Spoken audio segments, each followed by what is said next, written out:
guys, welcome back and welcome. If you are new, my name is Sam and welcome to my kitchen. My daughter picked this wonderful book up. I've got the older version of this, so she's seen this book at the thrift store, so she picked that up for me. So we're going to be making a pork adobo out of this particular book. Super simple. It just takes a little while for it to cook. So we're going to go ahead and start on that. In my bowl here, I've got some super hot water and I've got soaking 2 ancho chilies and 2 dried New Mexico chilies, and they've just been seeded.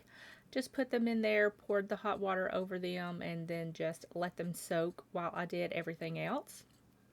Now I am peeling up some garlic for the recipe. It calls for 4 cloves of garlic.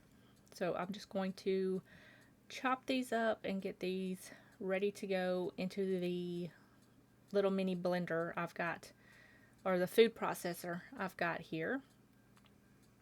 And then we're just going to grab that and we're going to add both of the ancho chilies and both of the New Mexico chilies into my little food processor here with a little bit of that warm water, because by now it's cooled down, so it's pretty like lukewarm. So we're going to add that in there and we're just going to blitz this up until it is completely smooth. You guys, it has been such a busy week this week.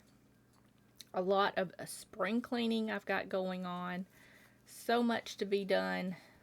Still so much to do. I cannot wait until it is time to start planting here, which should be in the coming weeks. So I'm super excited for that. Alright, so moving along, we're going to add the garlic in there. We're going to add some apple cider vinegar. I added a tad bit too much. It didn't make it too vinegary. In my opinion, I added a little bit too much. It calls for 1/3 of a cup, so I added just a tad bit more than that. But it's fine. It worked out really well. However, a little bit tangy in my opinion.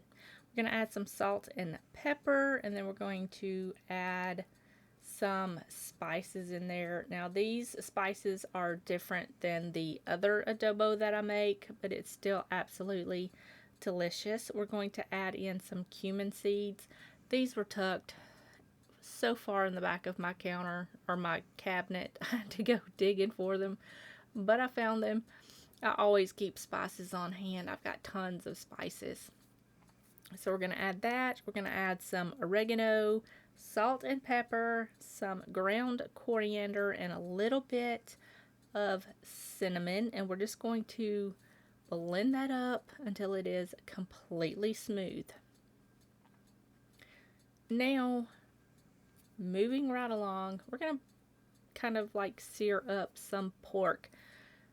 If you don't like pork, you can do this with beef. It works well with beef.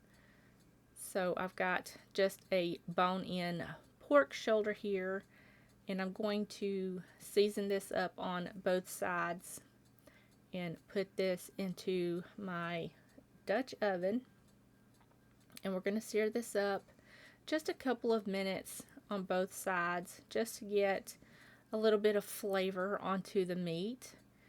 I'm just going to flip that over and season the other side, and I'm going to leave the fat cap on the top side so that all of that flavor gets down into the pork, and it just makes it so tender, so good. Be sure to season your pork well. Pork can handle a lot of seasoning, so just add enough. You can always add more later if you need to. And then I just diced up 1 medium onion and added that in there. A can of diced tomatoes with the juice, and then we're just going to add the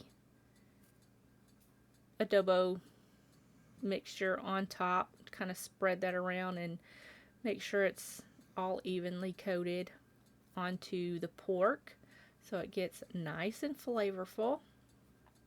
And then you're just going to pop the lid on and you're going to bake this. I cooked this at 325 for about 4 hours.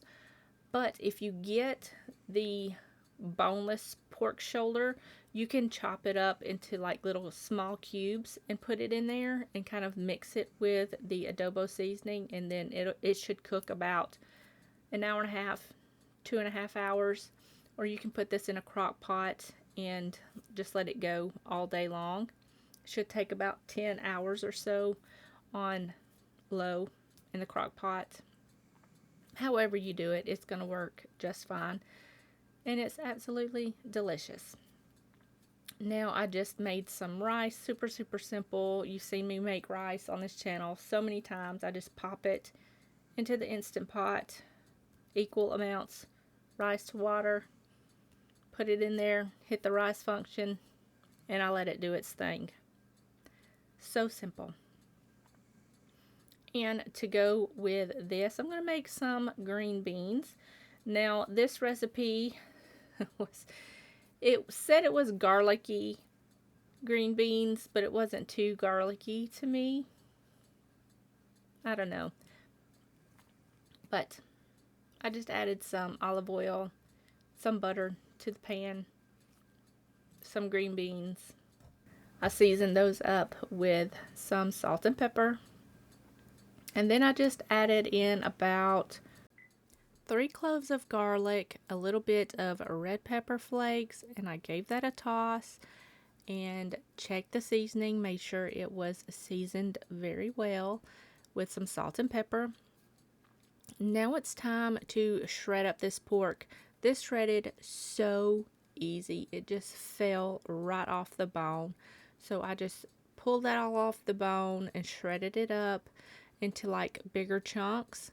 And then I just mixed that in with that sauce. You guys, this was so good. Now we're going to go ahead and make our plate. And I just added some of that pork adobo to my plate along with some rice. Now you can serve this with corn tortillas or flour tortillas if you want to, and maybe some mashed potatoes. Whatever floats your boat, it'll work just fine. Added the green beans, and that was it. You guys, this was so good. I topped this with some green onions and some lime. I was about to say lemon, but I served it with lime. Just kind of squeezed that on the top, and it was delicious. And that is going to be it for this video. I hope you guys enjoyed it. If you did, give me a thumbs up. Leave me a comment in the comment section down below, and I will see you guys in the next one. Bye, y'all.